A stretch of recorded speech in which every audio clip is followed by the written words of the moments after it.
Hey listener, stop digging for hidden layers and come get this delicious brine, because today we're discussing Rick and Morty Season 3, Episode 3, Pickle Rick. Before we begin, I would just like to warn you all that there may be spoilers for any episode up to and including this one. So if you haven't seen all of Rick and Morty, you have been warned. And now, let's get started. I'm Joe. I'm Brandon. And today we are joined by the lovely, irreplaceable, worthy of lick... I don't know where that transition was going, but I'm Dan Rozel. I host a different podcast with Brandon. We talk about Rick and Morty there, but obviously here is the in-depth version of that. This is a much better one, yeah. Speaking of, what did you guys think of this episode? It was amazing. I loved it. It was incredible. So good. It was such a good comeback. Yeah, after last episode. It was quite the relief. Well, so I was quite nervous going into it because I was like, this Pickle Rick thing, is it like a sideshow or is it part of a greater point kind of deal? And we kind of got a little bit of both, right? It was very much like this whole sideshow thing going on, the absurdity that is Pickle Rick, but against the backdrop of the family therapy. Yeah. First of all, the line that got me, I didn't put this down as my joke of the episode because I saw the line on the preview, but do pickles live forever? Morty, stop trying to read into this and just be impressed. I'm like, oh my god, he's talking to me. Yeah. Exactly. Stop trying to read into this. What do you want me to tack onto the end of this to make this impressive to you? I'm a pickle and 9/11 was an inside job? That was amazing. I rewatched it before we started this, and I love that Morty just says, was it? And Rick says, who cares? It started out really, really strong. I texted you, Brandon, halfway through the episode, like, oh my god, it's so much better than the week before. I think this is the most Seinfeldian plot we've ever gotten from a Rick and Morty episode, in that it's sort of like Seinfeld meets Die Hard. It was a situation that could have been very easily avoided if Rick had just been like, no, I don't want to go to therapy. But instead, he becomes a pickle and goes on pickle adventures where he ends up killing Hans Gruber in the fucking embassy. What was your favorite joke of the episode? Oh man, they're all so good. Danny Trejo's Jaguar. Not really like a specific joke, but just his presence in general. That was so amazing.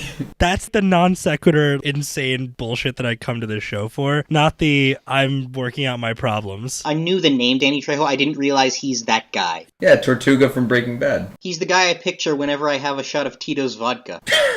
He's Tortuga and he's Machete. He's also the uncle in Spy Kids, I think. No, he's not. Antonio Banderas is the dad. No, Antonio Banderas is the dad. I think Danny Trejo's the uncle.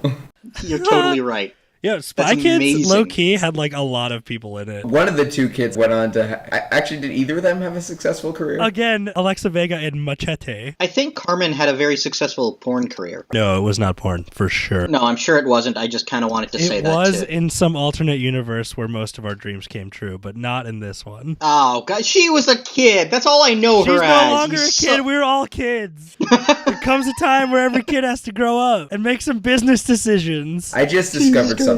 Danny Trejo's character in the Machete series and Spy Kids series is the same character. What? That crosses over? It's the same character. He plays Isador Cortez, also known as Machete, a fictional character from the 4 Spy Kids films and the Machete and Machete Kills films. Wait, okay. Back on track. Danny Trejo was my favorite joke. End. Dude, if you call him a joke, he's gonna pop into frame behind you and snap your neck. I'm just happy to meet him, really. What a way to die. It's funny because he's like the most charitable celebrity of all time. He looks like he'd scare the orphans as he's opening their orphanage. He probably does. His presence is a scared straight program. Or scared gay if you're into him. But anyway, sorry, go on. One joke that stood out to me the second time I watched it, which I didn't notice as much the first time, is when Rick's killing the last rat, and he starts saying, you may have noticed that despite your numerous unique characteristics, I didn't name you something like Scar because you're not important to me. Because you're not special. You're not special to me. You're special to them, and they're dead. Guess you should have impressed me. Every single fight sequence at the gratuitous amount of violence, it was fine because it was rats and vaguely Eastern European people, which I'm like pretty okay with. The two types of things that it's okay to beat senseless. Well, Nazis. Throw Nazis in there. Oh, right, of course. What country was that supposed to be? Is it Russia or is it one of the more genocide-y ones? If they were trying to speak Russian, they were doing so with a horrible, horrible accent. The first thing they say when they open the elevator in Russian is, alert, there's a breach. It could have been something in a different language that sounds similar, because just so many of them are similar, but I think they were just going for vaguely Eastern European. So my people make an appearance. As the bad guys, again. But that's not surprising, because they're pretty bad guys.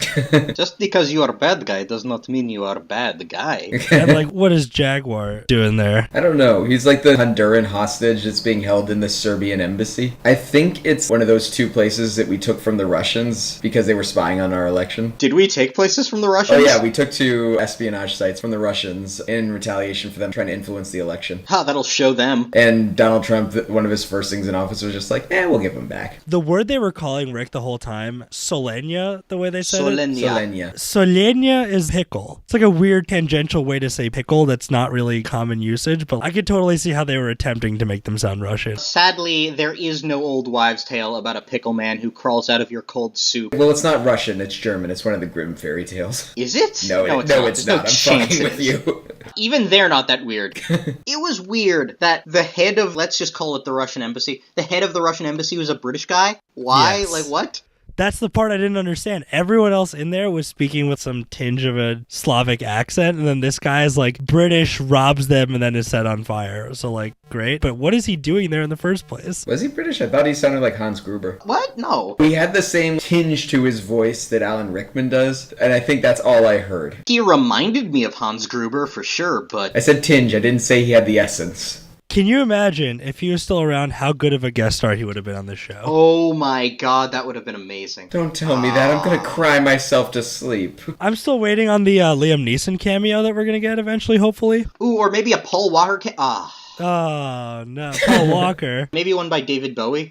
He would have been perfect for Rick and Morty. Excuse me while I look up a list of all of the celebrities who died tragically in the past year. Carrie Fisher? Like, Adam West would have made sense in this category, too. I think Alan Rickman would have done Rick and Morty in a second, because there's a story from the first Harry Potter movie when it was in production where Rupert Grint was drawing a caricature of Alan Rickman, and Alan Rickman, like, walked up behind him and scared the crap out of him from just being there. And Alan Rickman gets asked about it in an interview. He said, I love the caricature. I asked him to sign it, and he gave it to me. That's awesome. That's awesome. He says, I have it framed somewhere.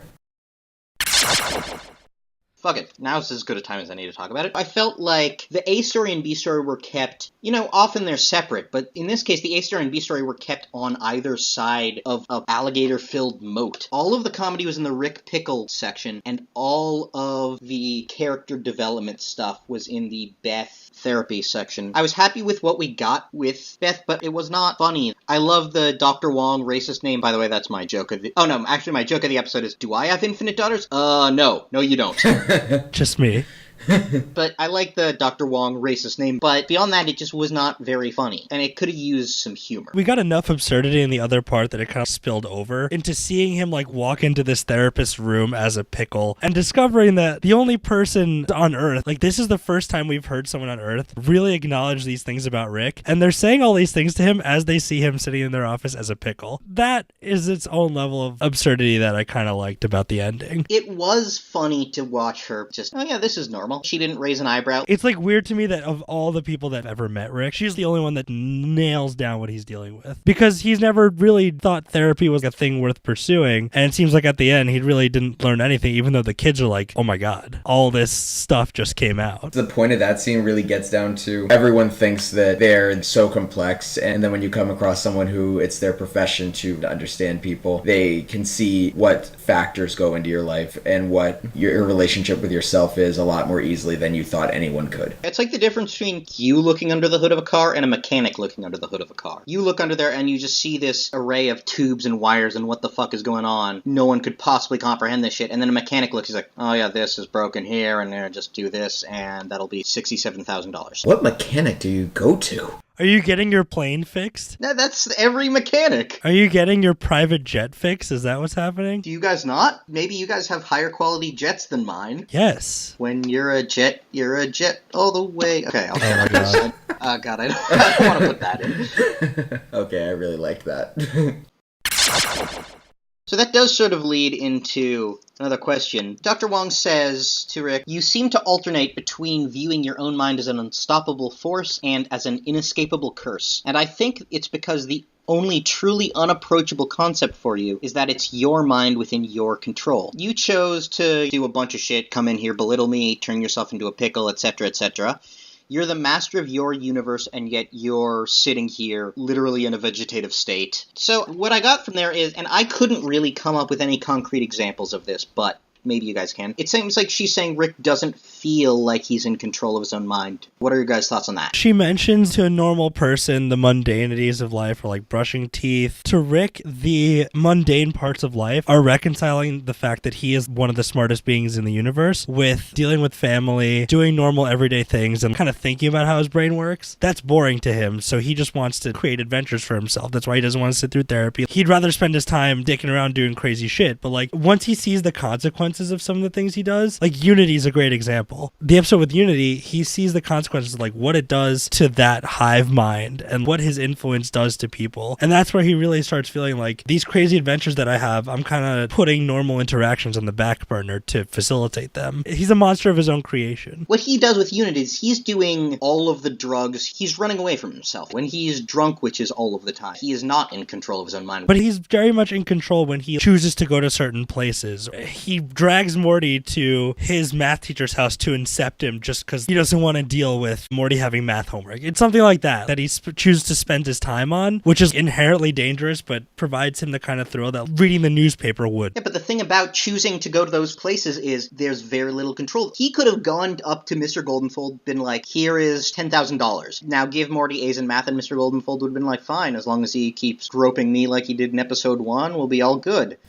But instead, he chooses to fuck with Goldenfold's mind, get attacked by Scary Terry, do all of this crazy shit because it's dangerous. It's a situation where he is not in control, and it seems to be something he thrives on. Like, maybe he wants to feel the chaos of the universe because that way he can justify the fact that he destroys realities and never looks back. It's like, well, it's not my fault. The universe is a crazy, chaotic place. You can't save everyone. Maybe that's the mental defense he's built up. He wants to put himself in danger to escape it and challenge himself, because if he does things like giving money to Goldenfold, that is the mundane solution he has to a problem he's facing, where he'd rather create his own situations. And, he said he'd turn himself into a pickle to challenge himself. I think he does that with almost every possible situation he has. Going back to the Inception episode, I kind of always tied that to the Bill Gates quote, find someone who's lazy to do a complex thing because they'll find the easiest way to do it. So instead of addressing the math homework as it comes in, he's going to take Morty to Mr. Goldenfold's house, incept Mr. Goldenfold, and stop the flow of math homework right away, as opposed to dedicating a small amount of time each week to deal with it. I always viewed that as he's brilliant, but he also does not want to deal with mundane tasks in any way. Even if it's a ridiculous, convoluted way to get around it, he would rather choose that.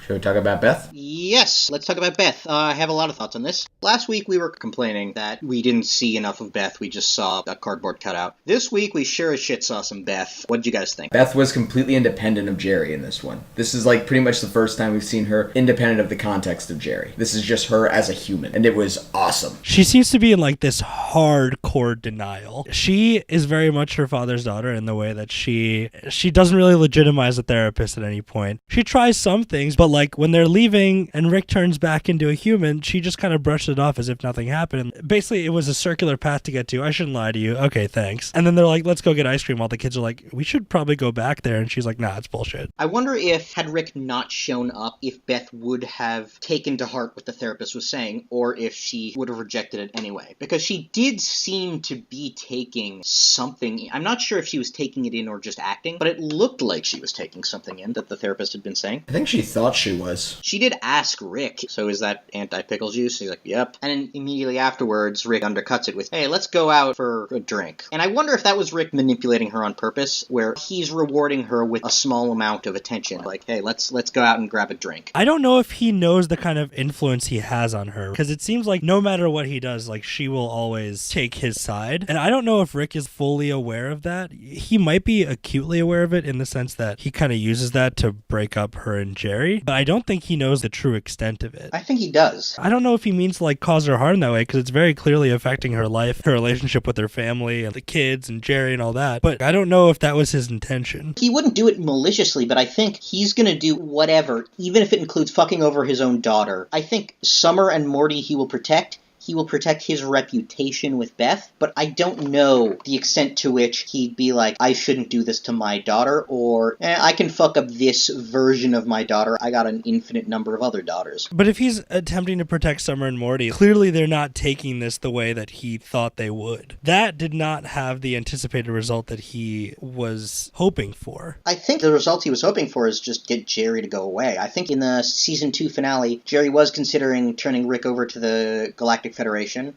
So I think it could have just been a matter of petty revenge. But I don't think he wanted to affect the kids the way he did. Like, he doesn't think about that at all. No, not at all. He may have even considered, but he's like, I'll fix it after. I just pieced together that this episode probably has one of those endings that gives you the impression that they changed in some way, and there's just no change whatsoever. There could have been in the kids, though. In the kids, they're legitimately seeing some help from this encounter with the therapist, and they're just like, wait, we should go back. Like, that probably would be helpful. But like in Beth and Rick, it kind of gives you all 5 seconds of, oh, look, they're getting closer, so maybe things are going to change for them. And then it's just like, nope. I think in this case, what appeared to be a change was exactly not a change. You know, him inviting her out for a drink, like, all right, let's go bury our problems in alcohol, dear. That's the Sanchez way, apparently. I think that hearing the therapist say what she said to Rick has subconsciously given Beth some form of awareness about what Rick is. This was the first person who could see all this right away, and I think that gets to Beth. While she's still going to take his side on everything, she is much more aware as to how his mind works,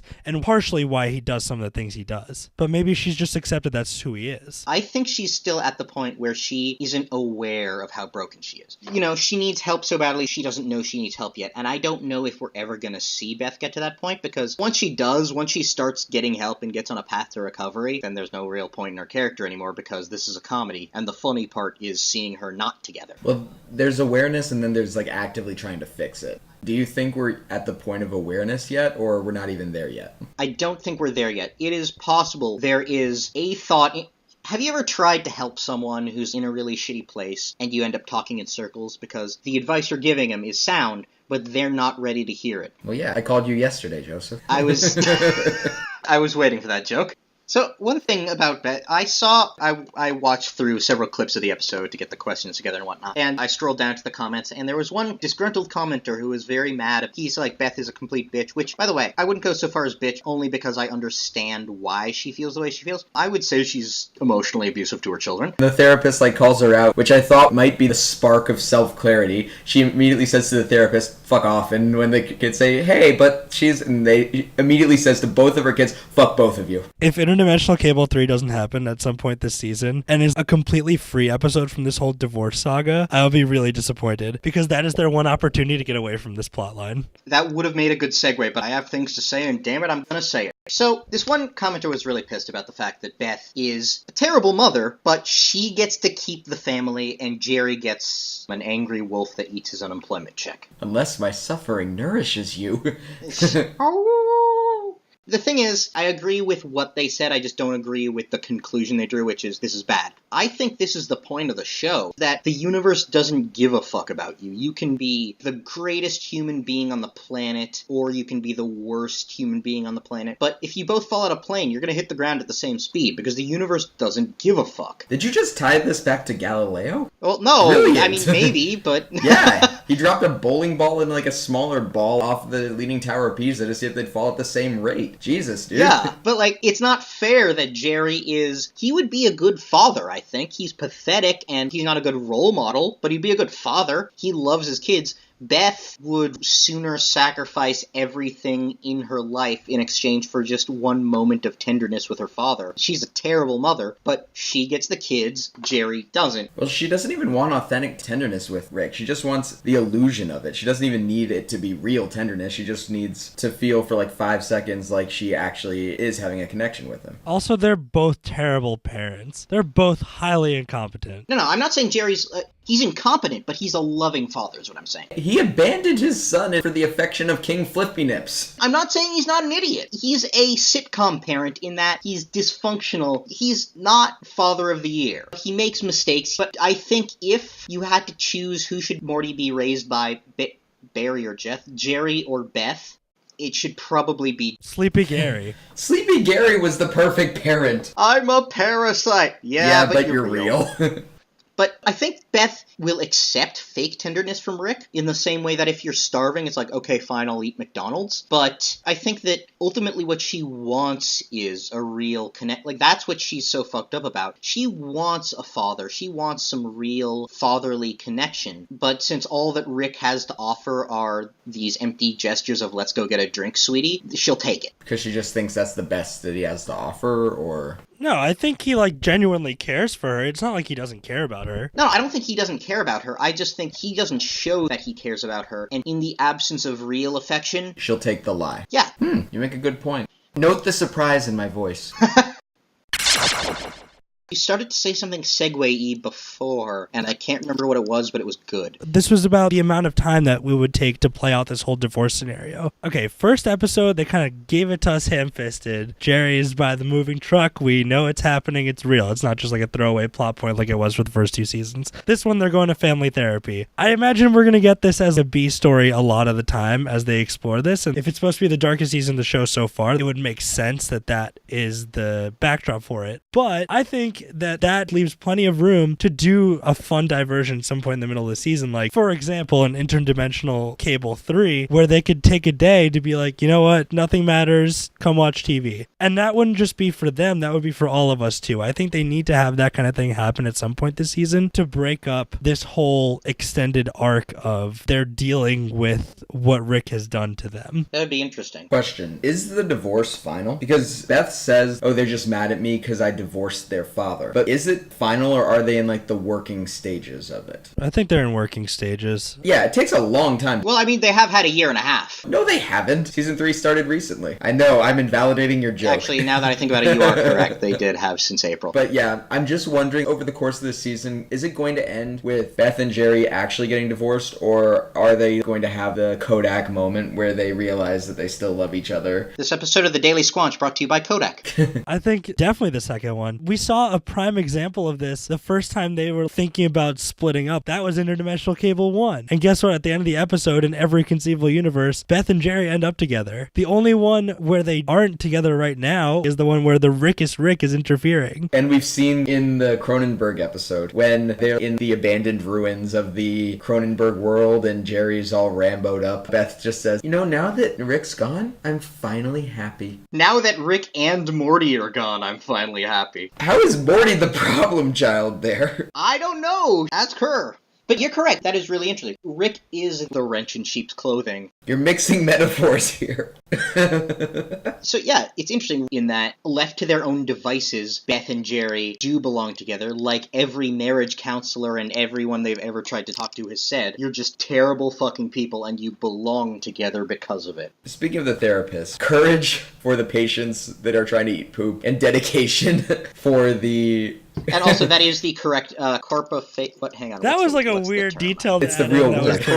Corpophagia. That joke didn't really strike me as that funny. What would have been a really funny callback joke is when Morty opens, it's like, oh, gross, it's filled with pictures of people eating poop. If he threw it down and you just see a picture of Doofus Rick inside, that would have been a good joke. Or that guy who's eating shit in that movie. Here's a court order. It says you can't eat shit anymore. Well, now I'm hooked. Like I said, the only version of them that's dealing with this kind of thing is our Rick, the one that we follow. All the other Ricks seem relatively satisfied. Do you think that Rick is going to have to keep trying harder and harder? Do you think Beth and Jerry are going to be missing each other more? Maybe something's going to happen with Jerry and he's going to try and get Beth back, and Rick's going to have to keep trying increasingly erratic measures to keep the two of them apart. I mean, there was a choice that was made last season. It was like, it's either me or him, and then Beth comes in, like, we're going to be spending some time apart. And obviously, if it's in any situation where it's me or him, it's going to be the titular character. But there is that clip clip in the preview where we see Jerry on a roller coaster with Rick, but I wonder if there's ever going to come a point where Rick is like, all right, I will talk to Beth and convince her to want you back. For the sake of Rick's storyline, I hope that he learns enough to realize that it's very much a codependence between Beth and Jerry, as we saw. It is, and they need to fucking fix that, but that's never going to happen. That's not his problem, though. I don't think Rick is ever going to get to a point where he's like, it would be the right thing to do for my daughter who I am supposed to love. It's going to be for his own selfish reasons. Well, yeah, that's what we've come to know about him. Like, every time he saves Morty, he's like, I only saved you so we could go chase the Szechuan sauce, like that kind of thing. And, like, how much of that is true, I don't know, but it's totally believable that initially he saves the family out of hairy situations just because he cares about them and knows that his life would be worse without them. But I think he then invents a reason that he did it. Yeah, you've seen him do that in the first episode of season 2, the time split episode, where he sacrifices his own life to save Morty's, and then by a stroke of good luck, he survives himself. But then he immediately follows it up with, Morty, that was all your fault, you fucking piece of shit. I think he's terrified of having any form of human connection because he's lost it too many times. Wow, this conversation has really reversed the feeling I had of some progress. Well, like I said, I think the kids made a lot of progress. This is probably one of the first episodes where they were in no way the focus. The whole reason they went to therapy was because of things that the kids did, but it turns out that they did not need it as much as Beth does. And the kids see and hear this about how things are affecting both Rick and Beth. And like I said, this is the first time they really hear things like this from people on Earth. Other humans can understand whatever Rick is. I think that they're going to make big, big character strides.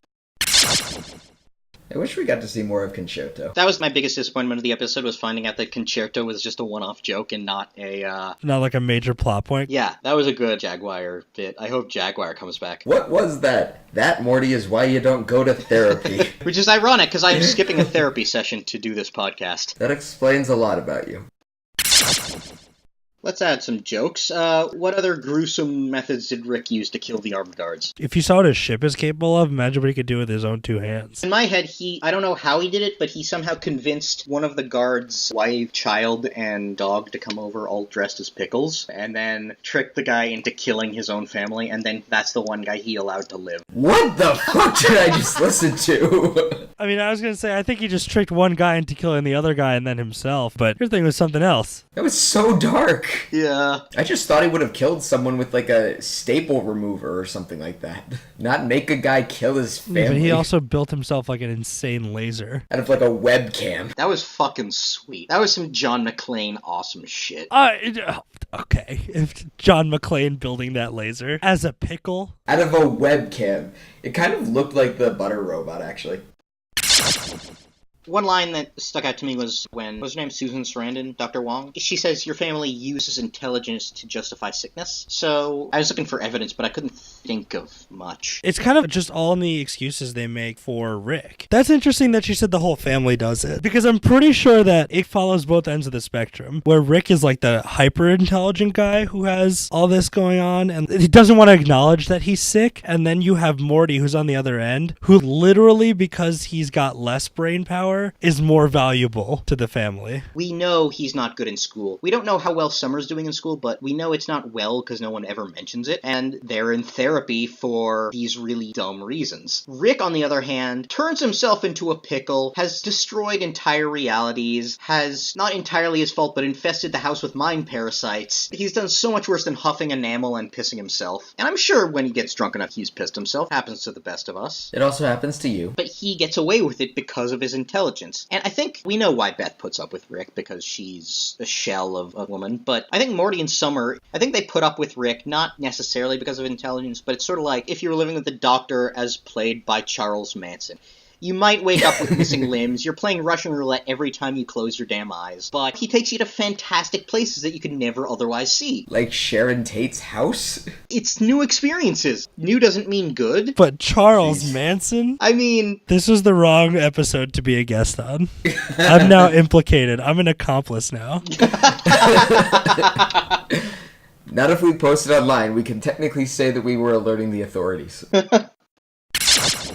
I guess the last question would be, did anybody learn a lesson from this little adventure? Be it Rick learn anything? Did Beth learn anything? The kids, it seemed like they learned something. What do you guys think? I think the kids learn that someone else can finally understand what Rick is. I think they've heard it from a bunch of places, but this is the first time when they're like, this is a tangible human person whose experiences I can relate to as a fellow human, but they also understand Rick in a way that we haven't seen before. Agreed. And I don't think they were sure if that existed. That's interesting, yeah. She's the first impartial human being to call Rick on anything he's done. You can hear it from a bunch of aliens, but until you see another human being talking about it, it's kind of jarring that you can identify so much with this person and knowing that if their brain can comprehend what's going on with Rick, then yours may not be so foreign after all. The magnitude of what they have to deal with is certainly off the charts, but boil it down and what you're left with is this... I'm not even sure how to describe their relationship. What you're left with is this, This is where we end the podcast. The reason he brings them on these adventures is because that's the way he deals with his problems, and that is unique to only him. But if you boil it down, he's dealing with the same stuff everyone else is dealing with. That's a good way of putting it. His coping mechanisms are eccentric, but it's all the same thing underneath. So yeah, long story short, Morty and Summer probably learned something. I agree with Dan. Now, as to whether or not they can actually do something with it, or if they're just stuck with that knowledge until they actually get out of the house and can see a therapist on their own dime, that remains to be seen. I'm pretty sure Dr. Wong will not be a regular because she's a guest. That's the problem when it's a big name. We know Jaguar's never coming back. He's fucking Danny Trejo. That took you a lot more work than it should have. Trejo.